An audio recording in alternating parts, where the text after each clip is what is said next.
حضرت سیدنا ابو بکر صدیق رضی اللہ تعالی عنہ اس دنیا سے پردہ فرماتے ہیں تو حضرت سیدہ عائشہ صدیقہ رضی اللہ تعالی عنہ کے حجرے کے اندر آپ کی خواہش ہے کہ وہاں پر جو ہے وہ آپ کو دفن کیا جائے۔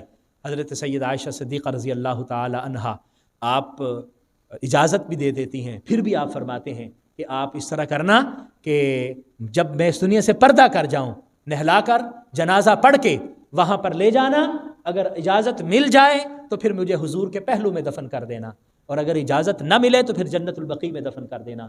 روایات میں آتا ہے کہ حضرت ابوبکر صدیق رضی اللہ تعالی عنہ کو جب تیار کر کے آپ کا جنازہ وہاں پر لے جایا گیا، دروازہ کھل گیا اور آواز آئی کہ حبیب کو حبیب کے پاس ہی لے آؤ۔ تو اس طرح حضرت ابوبکر صدیق کو نبی رحمت صلی اللہ علیہ وسلم کے پہلو میں دفن کیا گیا، اور یہ میرے آقا نے پہلے فرما دیا تھا۔ حضور نے ارشاد فرمایا تھا کہ جب قیامت کا دن آئے گا نا، جب دوسری مرتبہ سور پھونکا جائے گا اور سارے کے سارے اپنی قبروں سے نکلیں گے، تو سب سے پہلے جو اپنی قبر سے اس دنیا پہ اس زمین پر باہر آئیں گے وہ سب سے پہلے میں ہوں گا، اور پھر میرے ساتھ ابوبکر صدیق، اور اس کے بعد عمر فاروق ہوں۔ یہ میرے آقا کی پیشین گوئی تھی۔